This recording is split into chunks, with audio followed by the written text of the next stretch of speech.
Prime Time Sunrise. அனைவருக்கும் இனிய காலை வணக்கம். நீங்கள் இணைந்திருப்பது இலங்கையின் முதற்தர செய்தி வழங்குனர் நியூஸ் ஃபர்ஸ்டின் காலை நேர பிரதான செய்தி அறிக்கைகளுடன். கொழும்பில் அமைந்துள்ள நியூஸ் ஃபர்ஸ்டின் பிரதான கலையகத்திலிருந்து உங்களை சந்திக்கும் நான் ஜோடின் சிந்துஜன். இன்னும் இலங்கையின் 5 வருடங்களுக்கு அரசியல் சக்தியாக அரசியல் தீர்மானத்தை எடுத்துக்கொள்ளும் பாராளுமன்ற பொதுத் தேர்தல், அதாவது 8வது பாராளுமன்ற பொதுத் தேர்தல் இன்னும் சொற்ப வினாடிகளில் ஆரம்பிக்கவிருக்கின்றது. பாராளுமன்ற பொதுத் தேர்தலுக்கான வாக்களிப்பு நடவடிக்கைகள் இன்னும் சொற்ப நேரத்தில் ஆரம்பிக்கவிருக்கின்றது. இது தொடர்பான விவரங்களை நியூஸ் ஃபர்ஸ்ட் உங்களுக்கு உடனுக்குடன் வழங்க தயாராக இருக்கின்றது. பாராளுமன்ற பொதுத் தேர்தல் தொடர்பான கள விவரங்களுடன் நியூஸ் ஃபர்ஸ்ட் நீங்கள் தொடர்ந்து முடிந்து கொள்ள முடியும்.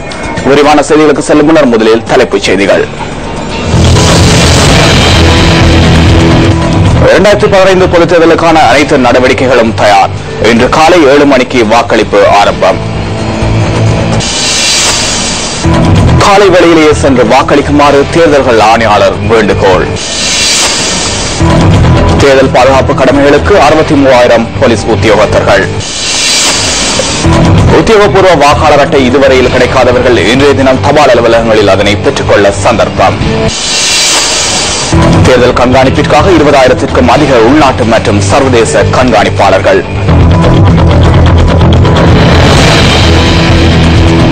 தொடர்வது விரிவான செய்திகள்.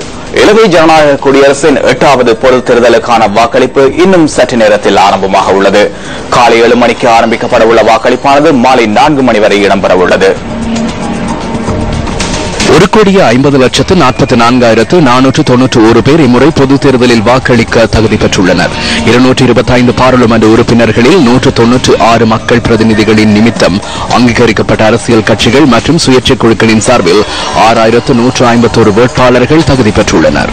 யாழ் தேர்தல் மாவட்டத்திலிருந்து போட்டியிடுகின்ற 210 வேட்பாளர்களிலிருந்து 7 பேர் பாராளுமன்றத்துக்கு தெரிவு செய்யப்பட உள்ளனர். வன்னை தேர்தல் மாவட்டத்தில் போட்டியிடும் 252 வேட்பாளர்களில் 6 பேர் தெரிவு செய்யப்பட உள்ளனர். இதேவேளை மட்டக்களப்பு மாவட்டத்தில் 368 பேர் பொது தேர்தலில் போட்டியிடுவதுடன் அவர்களில் 5 பேரும் திருகோணமலை மாவட்டம் சார்பில் போட்டியிடுகின்ற 141 பேரில் 4 பேரும் திகாமடுள்ள தேர்தல் மாவட்டத்தில் போட்டியிடும் 310 வேட்பாளர்களிலிருந்து 7 பேரும் தெரிவு செய்யப்பட உள்ளனர்.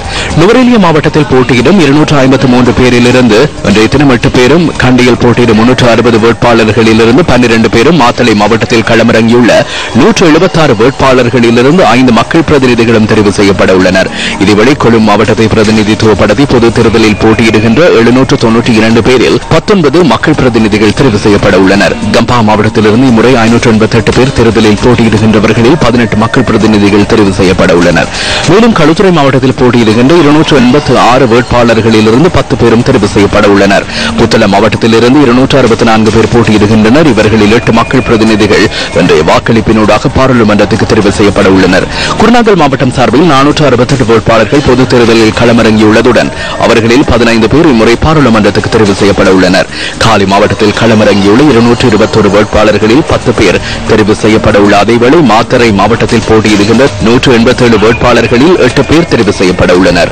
ஹம்மாந்தோட்டையிலிருந்து போட்டியிடுகின்ற 170 பேரில் 7 பேரும் இம்முறை பாராளுமன்றத்துக்கு தெரிவு செய்யப்பட உள்ளனர். அனுராதபுரம் மாவட்டத்தை பிரதிநிதித்துவம் செய்யப்பட உள்ள 9 பேரின் நிமித்தம் இம்முறை 242 வேட்பாளர்கள் தேர்தலில் களமிறங்கியுள்ளனர். இதுவரை புலனறுவு மாவட்டத்தில் 88 பேர் போட்டியிடுகின்ற நிலையில் அவர்களிலிருந்து 5 மக்கள் பிரதிநிதிகள் தெரிவு செய்யப்பட உள்ளனர். மதுரை மாவட்டத்தில் போட்டியிடுகின்ற 165 பேரில் 8 மக்கள் பிரதிநிதிகள் தெரிவு செய்யப்பட உள்ளனர். இதேவேளை மொன்றாகல மாவட்டத்தில் போட்டியிடும் 96 பேரில் 5 மக்கள் பிரதிநிதிகள் தெரிவு செய்யப்பட உள்ளனர். ரத்னபுரி மாவட்டத்தில் போட்டியிடுகின்ற 280 வேட்பாளர்களிலிருந்து 11 மக்கள் பிரதிநிதிகளும், கேகாலை மாவட்டத்தில் இருந்து போட்டியிடுகின்ற 228 பேரில் 9 உறுப்பினர்களும் தெரிவு செய்யப்பட உள்ளனர்.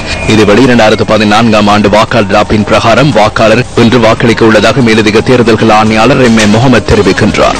8ஆம் பாராளுமன்றத்திற்கான பொதுத் தேர்தல் இன்று காலை 7 மணிக்கு ஆரம்பிக்கின்றது. இது இன்று மாலை 4 மணிக்கு முடிவடைய இருக்கின்றது. இத்தேர்தலில் நாடெங்கிலும் உள்ள 22 தேர்தல் மாவட்டங்களிலும் உள்ள 12,314 வாக்களிப்பு நிலையங்களில் 1,50,44,491 வாக்காளர்கள் வாக்களிக்க உள்ளார்கள். அதேபோன்று 35 அங்கீகரிக்கப்பட்ட அரசியல் கட்சிகள் 201 தேசிய குழுக்கள் என்பவற்றிலிருந்து மொத்தம் 6,151 வேட்பாளர்கள் போட்டியிட உள்ளார்கள். இத்தேர்தலில் வாக்களிக்க செல்கின்ற வாக்காளர்கள் முடிந்த அளவு நேர காலத்துடன் தமக்கு உத்தியோகபூர்வ வாக்காளர் அட்டை கிடைக்கப்பட்டிருந்தால் அதையும் எடுத்துக்கொண்டு தனது ஆளடையாளத்தை உறுதிப்படுத்துகின்ற செல்லுபடியான ஆளடையாள ஆவணம் ஒன்றோடு வாக்களிப்பு நிலையத்திற்கு செல்லுமாறு கேட்டுக் கொள்ளப்படுகின்றார்கள். வாக்காளர்கள்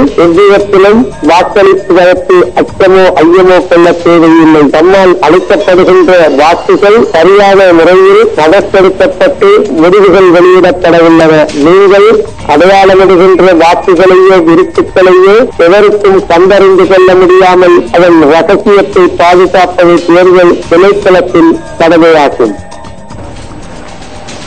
இதேவேளை அங்கீகரிக்கப்பட்ட ஆள் அடையாளத்தை உறுதிப்படுத்தக்கூடிய ஆவணங்களுடன் வாக்களிப்பு நிலையங்களுக்கு செல்லுமாறும் தேர்தல் செயலகம் அனைத்து வாக்காளர்களிடமும் வேண்டுகோள் விடுத்துள்ளது.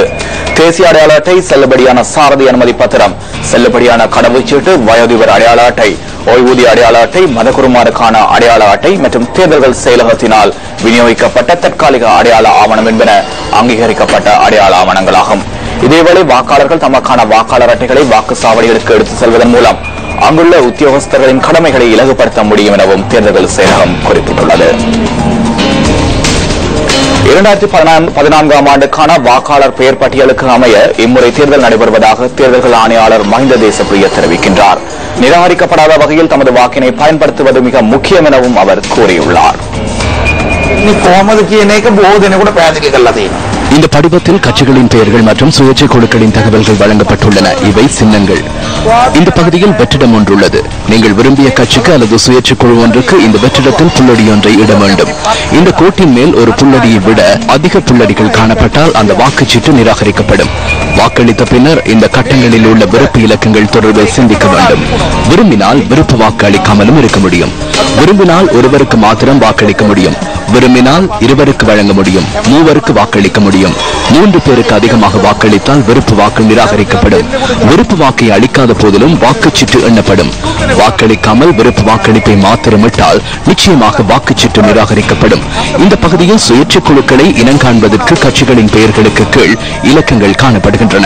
இந்த இலக்கங்களை விருப்பு இலக்கங்கள் என தவறாக எண்ண வேண்டாம். விருப்பு இலக்கங்கள் இந்த கட்டங்களிலேயே காணப்படுகின்றன.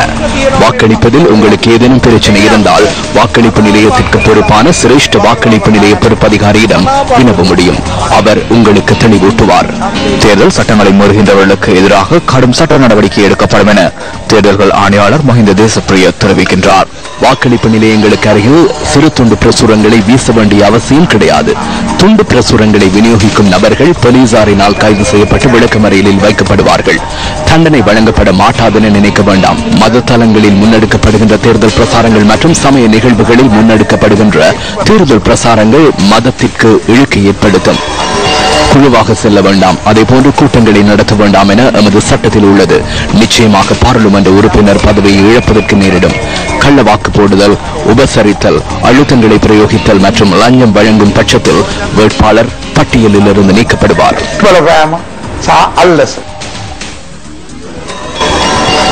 இதுவரையில் உத்தியோகபூர்வ வாக்காளர் அட்டை கிடைக்காதவர்கள் இன்றைய தினம் அதனை பெற்றுக் கொள்ள முடியும் என தபால் திணைக்களம் தெரிவிக்கின்றது. இன்று மாலை 4 மணிக்கு முன்னர் தமது அடையாளத்தை உறுதிப்படுத்தி தபால் அலுவலகத்தில் தமது வாக்காளர் அட்டையை பெற்றுக் கொள்ள முடியும் என தபால் மா அதிபர் ரோஹன அபிரத்ன கூறுகின்றார்.